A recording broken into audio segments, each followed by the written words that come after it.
चाहे अच्छे संयोग हो चाहे बुरे संयोग हो, वे संयोग वियोग रूपी नियोग बनाने वाला मेरा स्वयं का उपयोग था, अन्य कुछ भी नहीं था। अन्य कुछ भी नहीं था। उस संयोग वियोग को बनाने वाला मेरे स्वयं का अनादि काल से चलने वाला अशुभ उपयोग ही था। क्वचित कदाचित कभी शुभ भी हुआ, पर कितना सा हुआ, कितना सा शुभ हुआ और कितना सारा हमने अशुभ अशुभ ही में हमारे परिणति को लगा। ये पक्का है। जितने जीव यहाँ बैठे हैं सबकी प्राप्ति का लक्ष्य एक ही है, शुद्ध प्राप्ति। क्या चाहते हो?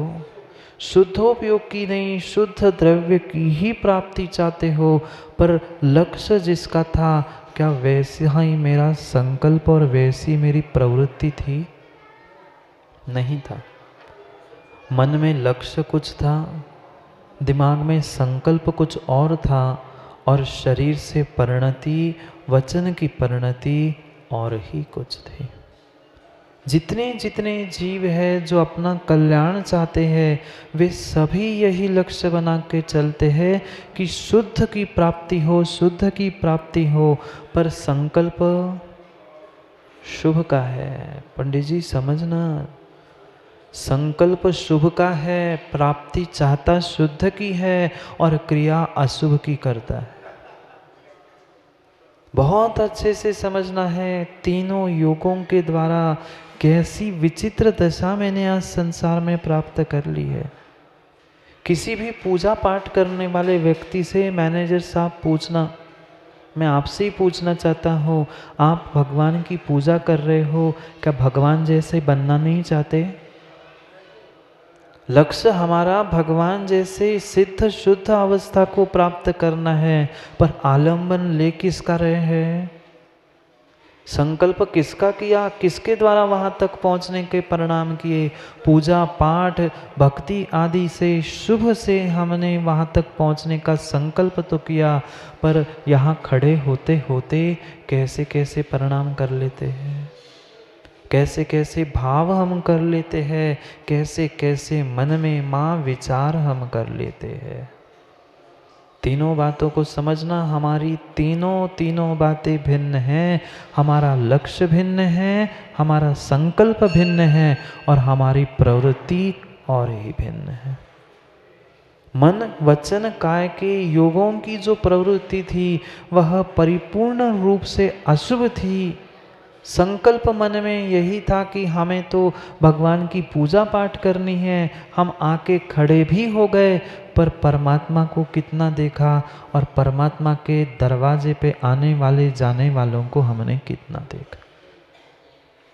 क्या भगवान बनने का लक्ष्य चंद्रेश जी आपका नहीं है? लक्ष्य तो है। मन में ये भी संकल्प है, मैं रोज पूजा पाठ करता हूँ तो पूजा पाठ करने से मुझे जल्दी भगवत्ता मिल जाए। पर क्या कभी शुभ से शुद्ध से प्राप्ति हुई? शुभ से नहीं होगी, शुभ से शुद्ध को प्राप्त करना ही होगा। शुभ उपयोग से काम नहीं बनेगा। शुभ उपयोग के बाद शुद्धोपयोग और शुद्धोपयोग के बाद शुद्ध द्रव्य की प्राप्ति होगी। पर आज तक क्या हमारी अशुभ प्रवृत्ति छूटी? नहीं छूटी। परमात्मा के चरणों में पहुंचकर भी, देव शास्त्र गुरु रूपी संयोग को प्राप्त करके भी हमारे भीतर के छल का मल नहीं गया। बाहर का तो मल खूब हमने साफ कर लिया, पर भीतर के मन का जो छल का मल था वह कितना साफ किया। हमने देव शास्त्र गुरु को तक उस मल में लपेटने से, छल कपट से नहीं छोड़ पाया। नहीं छोड़ पाए, काम कैसे बनेगा? माँ आश्रव जारी है। उस आश्रव की प्रक्रिया को हम समझने का प्रयास कर रहे थे। इस ब्रह्मांड की एक में ऐसी प्रक्रिया है जो दिन रात 24/7 24 घंटे 7 दिन प्रति समय जारी है। शायद बाकी और कोई भी प्रक्रिया नहीं होगी कि जहाँ 24 घंटे सेवाएं दी जाती है। ये मन वचन काय की ऐसी सेवा है, शुभ अशुभ शुभ अशुभ मात्र सतत 24 घंटे सतत सेवा उपलब्ध है कर्मों के आश्रय के लिए। नहीं है? है। रात में सोने के बाद भी कुछ क्षण हमारा वचन फिर भी शांत होता हो, मन काय कितनी बार करवट पलटते हैं, क्या क्या मन में सोचकर, सपने में क्या कुछ देख के क्या कुछ पाप हम नहीं कर जाते। विचार करना है उस आश्रव की प्रक्रिया के ही विषय में। उन संयोगों से आश्रव नहीं था चंद्र जी, परिस्थिति से आश्रव नहीं था, तुम्हारे योग और उपयोग से तुम्हें कर्मों का आश्रव था। जो तुम्हारा भीतर का संकल्प, जो तुम्हारी भी बाहर की प्रवृत्ति चल रही थी, वह तुम्हारी प्रवृत्ति, तुम्हारा संकल्प ही तुम्हें आज तक इस संसार में बांधे हुए है। यही तो सबसे बड़ा मेरा अपराध है। कौन सा अपराध? कोई जेल कैदी घर में हम नहीं जा पा रहे हैं क्योंकि दुनिया के सामने में हम पुण्यात्मा बन के घूम रहे हैं, दिखा रहे हैं हम पुण्यात्मा हैं। भले ही तुम दुनिया के नज़रों में किसी पुलिस के हाथों पकड़े नहीं जा पा रहे हो, पर कर्म छोड़ रहे हैं? नहीं छोड़ेंगे। भले ही तुम कितना ही कहना इतना तेज पुण्य था मेरा कि कोई ने कुछ नहीं कहा, कोई ने कुछ कहीं नहीं कहा हो लौकिक में, पर पारमार्थिक में कर्मों का आश्रव नहीं हुआ। अगर ऐसी व्याख्या चंद्र जी प्रारंभ हो गई, पुण्य है तो पुण्य की सत्ता में जो पाप करना है कर लो, पुण्य अधिक होना चाहिए पाप कम होना चाहिए, काम बिगड़ जाएगा। पुण्यानुबंधी पाप का ही आश्रय कर रहे हैं, आने वाले समय में वह पुण्य भी पाप में ही परिवर्तित होने वाला है। लौकिक अपराध नहीं पकड़ में आ रहा है, पर पारमार्थिक अपराध तो समझो। पुलिस ने पकड़ा, कैदी घर में डाल दिया, यह जड़ात्मक अपराध था, जड़ात्मक गलती थी, चेतनात्मक गलती नहीं हुई क्या? अगर हम स्वयं मान रहे हैं ये गलती, ये पाप मुझसे हुआ है, तो कर्मों ने उस समय छोड़ा होगा? नहीं होगा, किंचित भी नहीं होगा। तुम 22 घंटे मंदिर में बैठकर चंद्र जी पुण्य करना और 2 घंटे दुकान में बैठकर पाप करना, जरूरी है पुण्य का पलड़ा भारी हो? जरूरी है मैनेजर साहब 22 घंटे मंदिर में बैठने वाला जीव पुण्य कर रहा हो? जरूरी है? नहीं है। पूछ लो 24 घंटे यहाँ पर जीव घूमते हैं, देखा क्या आटा मंदिर में? 24 घंटे इतने इतने तिर्यंच यहाँ वहाँ घूमते हैं। क्यों तिर्यंच बने? और वो भी मंदिर में बैठे थे धर्म ध्यान करने का बहाना लेकर परमात्मा के चरणों में। दुनिया तो देख रही थी पूजा कर रहे हैं, पर पूजा में अपने थाली का द्रव्य नहीं दिखा। जो बगल में ढेर लगा था ना, वो देख रहे थे, हाँ आज मालिक को इतना सारा ले जाने मिलेगा, आज इतना सारा द्रव्य चढ़ गया, मालिक के घर में जाएगा, बस हो गया काम। एक क्षण तुम्हारे जो तुमने चेतनात्मक पारमार्थिक अपराध किया था, कर्म ने तुम्हें जकड़ लिया है। कर्म की जंजीर में तुम फंस चुके हो, फंस चुके हो। जो लेशाओं का व्याख्यान आज कुंद स्वामी कर रहे हैं, उन लेशाओं को समझना है। बैठे थे परमात्मा के चरणों में, पर दृष्टि कहीं अन्यत्र जा रही थी, पर मेरी जो वचन काय और मन की परिणति थी वह भिन्न भिन्न स्थानों पर जा रही थी। मेरे साथ क्या हुआ होगा? कौन बने 24 घंटे मंदिर में रहने वाले ये चूहे? कौन बने? कोई दूसरा नहीं था, तथा कथित चंद्र जी ढोंग करने वाला धर्मात्मा था। बुरी लग जाए तो बहुत अच्छी सी लग जाए, पर तथा कथित धर्मात्मा अपने आप को दिखाने वाला वही मंदिर में बैठा था। क्रिया शरीर मात्र शुभ की कर रहा था, इसलिए मंदिर में जन्म लिया, पर मंदिर में भी मायाचारी थी, इसलिए तिर्यंच बनना पड़ा। नहीं देखते क्या वे कितने सारे घूमते हैं जीव, 24 घंटे नहीं है। क्या फिर मनुष्य 20-22 घंटे मंदिर में रहने से क्या उसका कल्याण हो जाएगा? नहीं होगा, नहीं होगा। हमें ये लगता है हमने 22 घंटे पुण्य किया है, 2 ही तो घंटे पाप करने दुकान में जाता हूँ, पर 2 घंटे का मेरा अशुभ उपयोग 22 घंटे के शुभ उपयोग पर भारी पड़ता है। एक क्षण भी वहाँ ऐसा नहीं जाता जहाँ हम अशुभ लेशा, कषाय, परिग्रह, संज्ञा, इनके अलावा कुछ विषय में उस दुकान में सोचते होंगे। सोचते हैं क्या? नहीं सोचते, नहीं सोचते। वहाँ तो परिपूर्ण रूप से विषय, कषाय और पापों के ही बारे में सोचते हैं। वहाँ मंदिर की याद आती है? अच्छा सीजन चल रहा हो तो बताना मंदिर की कितनी याद आती है। शराब जी आती है क्या? नहीं आती, किंचित भी मंदिर की याद नहीं आती, पर मंदिर में बैठकर जरूर दुकान की याद आती है। अब बोलो पुण्य किया कि पाप, शुभ का आश्रव किया कि अशुभ का आश्रव किया? अशुभ के आश्रव के साथ साथ मायाचारी का भी आश्रव किया, मायाचारी का भी आश्रय किया। जो लेशाएं थी उन लेशाओं के 26 अंश आगम में कहे गए हैं, पर उन 26 लेशाओं में मात्र 8 समय ऐसे होते हैं, 8 अंश ऐसे होते हैं जहाँ पर आयु का बंध अपकर्षण काल आता है। पता नहीं, हमें पता नहीं है कौन से समय में कौन सा बंध अपकर्षण काल आकर हमने कौन सी आयु का बंध कर लिया।